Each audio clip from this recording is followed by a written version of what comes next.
I hate making these videos. An otherwise heavenly landscape has again played host to a terrible tragedy. On July 13th, Grace Rohloff, a 20-year-old college student, had just checked off Half Dome from her bucket list, quote, grinning ear to ear upon finally reaching the coveted summit with her father Jonathan. It was a moment of triumph, which would soon lead to disaster.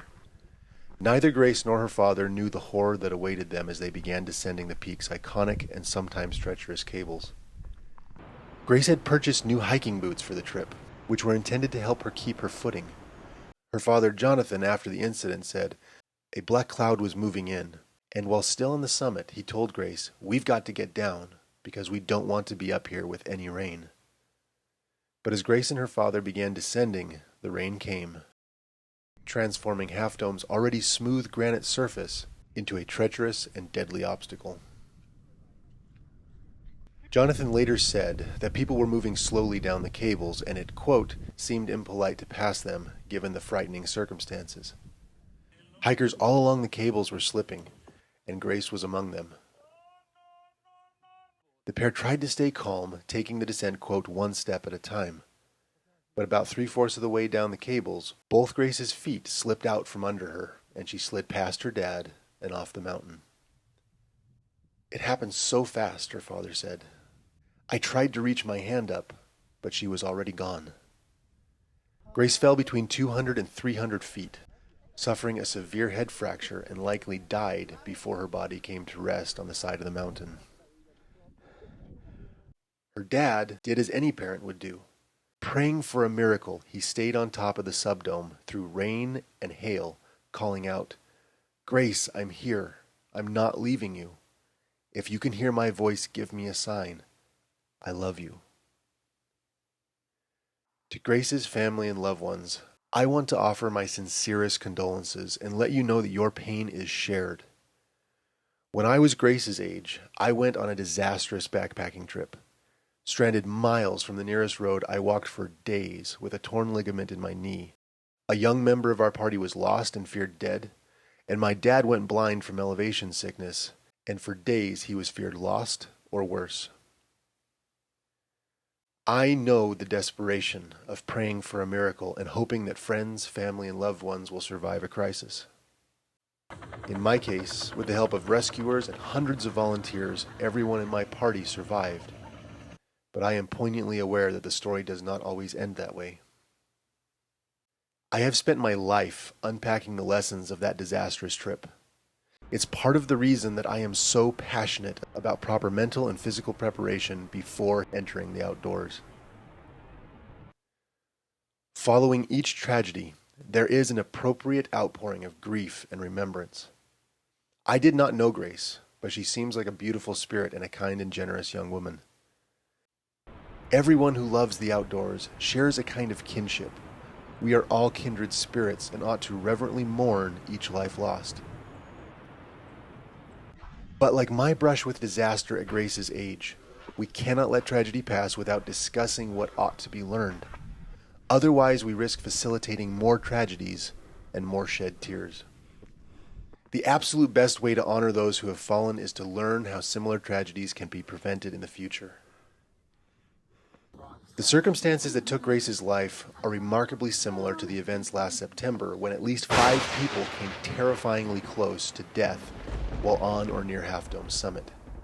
In short, we have seen this horror show before, and we will likely see it again, especially if we fail to have a blunt and necessary conversation about what went wrong. It's exactly what motivated me to make my Cut the Crap guide to hiking Half Dome. Already, in the wake of Grace's death, the internet and news reports are echoing misleading messages and neglecting the sometimes hard but critical life-saving lessons that need to be shared. Last September, many of the affected hikers began blaming Half Dome's cables for their brush with death. And while I hope and expect that the Park Service perpetually monitors Half Dome's cables, the cables are not to blame for Grace's death or the injuries suffered in years past. People who are sufficiently fit and prepared can and do ascend and descend the cables daily without incident. I know this route well, The cables are fine and admirably serve their proper function. Half Dome's granite, polished by glaciers over millennia, is by its nature smooth and slippery. That smooth granite surface is the reason that until George Anderson first reached the summit in the 1870s, that Half Dome's crown was thought, quote, perfectly inaccessible. All hikers need to understand the nature of that peak and that the already slick granite becomes far more treacherous when wet. That is one of the reasons the Park Service has placed such an emphasis on warning people about the hazards of climbing Half Dome when stormy conditions are possible. Based on an interview given by Grace's father to Inside Edition, Grace apparently checked the weather forecast and concluded that no rain was expected. But that directly contradicts other details shared by her father. Quote, "It was supposed to be 65 and cloudy all day. No rain in the forecast. It looked like we were going to have a beautiful day to get to the top of Half Dome." But as I listened to that interview, there were two blaring warnings. They were visiting Yosemite in mid-July. The temperature should have been 90 degrees or more on a clear day. The unseasonably low temperatures and the clouds in the forecast are the unmistakable signs of low barometric pressure, ideal conditions for gathering storms, especially at high elevations. And according to various reports, Grace and her father were warned by rangers that storms were likely. Checking the average daily forecast is entirely insufficient. You must be more attuned to the weather if attempting a hike like Half Dome. As Grace's father tells it, quote, "The sky was perfectly clear when they reached the base of the cables." And I don't doubt it. Weather changes rapidly in the mountains and can quickly go from sunny and clear to stormy and hazardous. But that must be part of your calculus when attempting to summit any peak, especially Half Dome. When in the backcountry, you must think in 4 dimensions and remain sensitive to any changes in the weather. It's so easy to be taken in by the scenery and the thrill of climbing so iconic and stunning a peak, and consequently neglect monitoring the weather or leaving insufficient time for a safe descent. People freeze on the cables in ideal weather. On a clear day with lots of people on the mountain, it can take more than an hour to descend Half Dome's cables. Half Dome's very form and nature means that your path off the summit is limited to the cable route, which is prone to gridlock, especially when a storm moves in. This is the unchanging nature of the mountain itself, and not the fault of the Park Service or the cables. And while weather changes rapidly on mountain summits, the 360-degree views atop Half Dome offer more than ample opportunity to monitor the weather.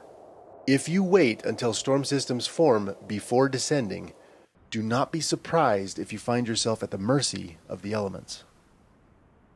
In the wake of Grace's death, some have tried to blame the permit system, which was implemented as a measure to reduce traffic on the cables, ostensibly to make the hike safer. That has, however, not been the result. In the time since the permit system was implemented, the per-hiker emergency incidence has in fact increased.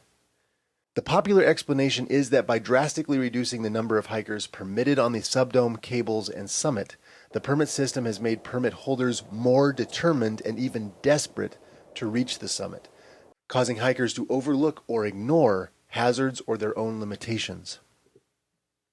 And while that narrative rightly deserves some consideration, it wrongly assumes a closed system of influence, where acquiring a permit is the only or dominant factor in the backcountry decision-making process, and neglects other congruent trends like social media travel culture and a bucket list travel mentality, which has matured, or as I would argue, has metastasized in parallel with the implementation of the Half Dome permit system.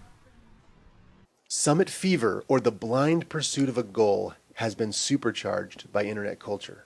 A bucket list climb to the top of Yosemite's Half Dome. The ASU student got to check off a bucket list item by getting selected to hike Half Dome. It was something that was on her bucket list that she'd always want to do. Half Dome is such a fixture on, quote, bucket lists that when mixed with social media and the prestige that accompanies reaching such an iconic and precipitous summit, that aspiring adventurers are neglecting backcountry fundamentals and making hazardous and sometimes disastrous decisions. In short, the greater Half Dome's popularity among internet travel culture, the deadlier the mountain becomes. This is compounded by internet algorithms which do not care about your safety and welfare or the welfare of our parks and wild spaces. Of all the drugs under God's blue heaven, there is one that is my absolute favorite. The internet is designed to make people money, which means it is designed to elevate and advance information that is profitable, not reliable. Greed is right. Greed works. This is the reason travel checklists are so popular and why unqualified advice and unqualified influencers are advanced and rewarded by the internet. In the internet's ecosystem, reliable content can only advance if it's popular. And if reliable information isn't popular, and thus profitable, the internet is more than happy to replace it with dangerous misinformation, which manifests in the form of travel resources which lack sufficient training and safety information, or as dubious or even fraudulent travel checklists like, quote, must-dos and top tens. Hiking experiences like Half Dome are not like theme park rides, which have been carefully designed for safety. Outdoor recreation has nothing in common with passive forms of entertainment. No one ever died because they were underprepared to watch someone's subjective list of, quote, must-watch movies or read the latest fad novel. I used to work with salespeople. The experience gave me enough exposure to shysters to last 5 lifetimes. Don't listen to people who tell you what you want to hear. Search for people who tell you what you need to hear. Travel checklists endanger people and the treasures they visit. Nature is equal parts inspiring and brutal. It is both generous and unforgiving. And by entering a natural landscape, whether you realize it or not, you are accepting certain risks. Risks that are nearly universally neglected by pop checklist travel culture. Wild spaces and the internet make extremely hazardous companions. If you wish to explore the outdoors, use extreme discretion in the resources you use to plan your adventure. And remember this life-saving maxim: follow the fundamentals, not the crowd. Grace's death, like others that have come before, resulted from a confluence of factors including weather, the texture and material on her boots, random misfortune, and more. None of which by itself is responsible for her tragic death. I can't speak to Grace's personal readiness for Half Dome, and I will not disrespect her or her family by speculating. What I can say is that she, like Danielle Burnett, the woman who fell to her death in 2019, was likewise described as an experienced hiker, having hiked, quote, thousands of miles. And that ought to give all of us, regardless of our level of experience, cause to pause and self-reflect. As I've said many times, experience is a mirage, especially in the backcountry. Half Dome is not a conventional hike, and conventional hiking experience is not adequate preparation for tackling the final stretch to and from the summit. Grace had apparently hiked Angel's Landing in the snow, which is admittedly hazardous, but as I pointed out in my Cut the Crap guide to Half Dome, Angel's Landing is not sufficient prep for Half Dome. Both have their challenges, but completing one is not a guarantee of completing the other. Finally, there is the controversial matter of using supplemental safety equipment while on the cables. A psychological dependence on safety equipment has led many unqualified and underprepared hikers to attempt Half Dome, endangering themselves and others. But conversely, a safety line would have almost certainly saved Grace's life.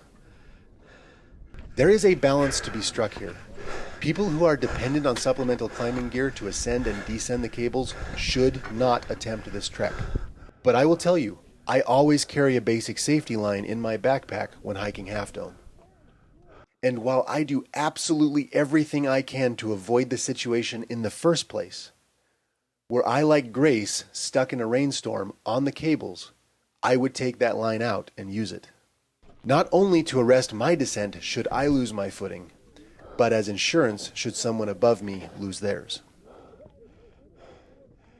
I hope you will all join me in mourning this terrible tragedy, but I also invite you to reflect on the fact that the only thing more tragic than tragedy is failing to learn from it, or worse, learning the wrong lessons. Regardless of your level of backcountry experience, take personal responsibility for your safety, and remember Grace, Danielle, and others who did not make it home. Reflect on their stories and honor them by renewing your commitment to preparation and humility when exploring our wild spaces. Until next time, this is Mike, sending my thoughts and prayers to Grace's loved ones, and wishing you all safe, responsible, and memorable adventures.